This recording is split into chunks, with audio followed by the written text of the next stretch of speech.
A'udzubillahi minasyaitonirrajim. Bismillahirrahmanirrahim. Assalamualaikum warahmatullahi wabarakatuh. Alhamdulillahirabbil alamin wa bihi nasta'inu ala umuri dunya waddin wassalatu wassalamu ala asyrafil anbiya'i wal mursalin sayyidina Muhammadin wa ala alihi wa sahbihi ajmain wa man tabi'ahu ila yaumiddin, amma ba'du. Para pemirsa dimanapun Anda berada, alhamdulillah, puji dan puja syukur kehadirat Allah Subhanahu wa Ta'ala.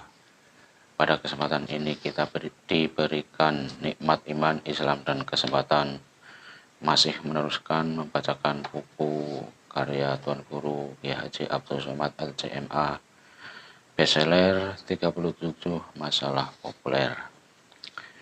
Shalawat dan salam kita haturkan kepada junjungan Nabi Muhammad Sallallahu Alaihi Wasallam, yang mana kita harapkan syafaatnya nanti di hari kiamat. Allahumma amin. Untuk kesempatan malam hari ini yaitu masalah ke-13, bacaan Al-Quran untuk mayat. Dalam kitab Al-Mughni karya Ibnu Qudamah, Imam Ahmad bin Hambal berkata, mayat semua kebaikan sampai kepadanya berdasarkan nas dan ada tentang itu, karena kaum muslimin berkumpul di setiap tempat membaca Al-Quran dan menghadiahkan bacaannya kepada orang yang sudah meninggal tanpa ada yang mengingkari, maka ini sudah menjadi ijma'. Catatan Syekh Sayyid Sabiq, Fikih As-Sunnah Juz 1, Lebanon, Dar Al-Kitab Al-Arabi, Lebanon, Juz 1, halaman 569. Pendapat Imam Ibnu Taimiyah antara lain pasal adapun bacaan Al-Quran, sedekah, dan amal kebaikan lainnya, tidak ada perbedaan pendapat di kalangan ulama ahlu sunnah wal jamaah tentang sampainya pahala ibadah bersifat harta seperti sedekah dan membebaskan atau memerdekakan hamba sahaya, sebagaimana sampainya doa istighfar, salat jenazah, dan doa di kubur. Para ulama berbeda pendapat tentang sampainya pahala amal yang bersifat badani, fisik, seperti puasa, salat, dan membaca Al-Quran.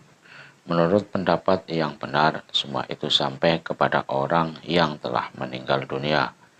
Disebutkan dalam Sahih Al-Bukhari dan Sahih Muslim dari Rasulullah Shallallahu Alaihi Wasallam, beliau bersabda, siapa yang meninggal dunia sedangkan ia masih memiliki kewajiban puasa, maka walinya melaksanakan puasa untuknya.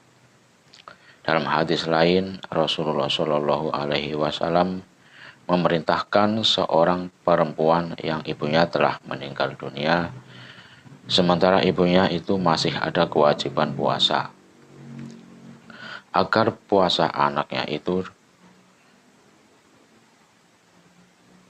berpuasa untuk ibunya. Disebutkan dalam Al-Musnad dari Rasulullah Shallallahu Alaihi Wasallam, beliau berkata kepada Amr bin Al-As, andai bapakmu masuk Islam, kemudian engkau bersedekah untuknya, atau berpuasa untuknya, atau memerdekakan hamba sahaya untuknya, maka semua itu bermanfaat baginya. Ini menurut mazhab Imam Ahmad, Abu Hanifah, sekelompok ulama dari kalangan mazhab Maliki dan Syafi'i.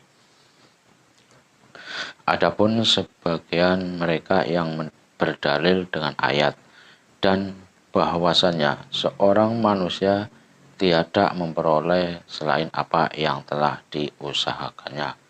Quran surat An-Najm surat 53 ayat 39. Jawaban terhadap mereka disebutkan dalam hadis mutawatir dan ijma kaum muslimin bahwa orang yang telah meninggal dunia itu disyaratkan, didoakan, dan dimohonkan ampunan dosa. Semua itu adalah perbuatan orang lain untuk dirinya. Demikian juga menurut riwayat yang terpercaya dari kalangan salaf bahwa sedekah dan memerdekakan hamba sahaya bermanfaat bagi orang yang telah meninggal dunia. Dan itu adalah perbuatan orang lain. Jawaban terhadap mereka yang berasal dari ijma merupakan jawaban terhadap permasalahan-permasalahan lain yang diperdebatkan.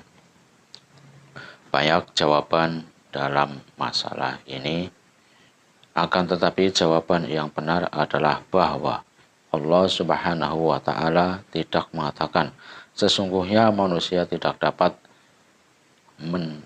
mendapatkan manfaat kecuali dari usaha dirinya sendiri. Akan tetapi Allah Subhanahu wa Ta'ala mengatakan, dan bahwasannya seorang manusia tidak memperoleh selain apa yang telah diusahakannya. Quran Surat An-Najm Surat 53 ayat 39. Manusia tidak memiliki melainkan apa yang telah diusahakannya. Ia tidak memiliki selain daripada itu. Adapun apa yang diusahakan orang lain, maka itu milik orang lain. Sebagaimana manusia tidak memiliki melainkan harta miliknya sendiri dan manfaat yang diusahakannya sendiri. Maka harta orang lain dan manfaat yang diusahakan orang lain juga adalah milik orang lain. Akan tetapi jika seseorang menyumbangkan harta atau manfaat tersebut kepada orang lain, itu bisa saja terjadi. Demikian juga halnya jika seseorang menyumbangkan hasil usahanya kepada orang lain, maka Allah Subhanahu wa Ta'ala menjadikannya bermanfaat bagi orang lain tersebut. Sebagaimana doa dan sedekah seseorang bermanfaat bagi orang lain, maka orang yang telah meninggal dunia memperoleh manfaat dari semua yang sampai kepada yang berasal dari semua muslim. Apakah itu kerabatnya ataupun orang lain, sebagaimana ia mendapatkan manfaat dari salat orang-orang yang melaksanakan salat untuknya dan berdoa untuknya di kuburnya. Catatan Imam Ibnu Taimiyah Al-Fatawa Al-Kubro Juz 3 Beirut Dar Al-Ma'rifah Beirut halaman 63-64. Pendapat Imam Ibnu Qayyim Al-Jauziyah, murid Imam Ibnu Taimiyah, adapun bacaan Al-Quran dan menghadiahkan bacaannya secara sukarela tanpa upah, maka pahalanya sampai bagaimana sampainya pahala puasa dan haji. Catatan juga Ibnu Qayyim Al-Jauziyah Ar-Ruh fi Al-Kalam ala Arwah Al-Awad wa Al-Ahya bi Adala Ilmin Al-Kitab wa As-Sunnah Beirut Dar Al-Kutub Al-Ilmiyah 1395 Hijriah halaman 142. Pendapat Syekh Ibnu Utsaimin, jika seorang menghadiahkan amal soleh untuk mayat, misalnya ia bersedekah dengan sesuatu, ia niatkan untuk mayat, atau salat 2 rakaat, ia niatkan untuk mayat, atau ia membaca Al-Quran, ia niatkan untuk mayat, maka tidak mengapa, boleh. Tapi doa lebih afdol dari semua itu, karena itulah yang ditunjukkan Rasulullah Shallallahu Alaihi Wasallam. Catatan lagi, Syekh Ibnu Utsaimin Fatawa An-Nur ala Ad-Darab juz 14 halaman 200, juz ini juz 16 halaman 228.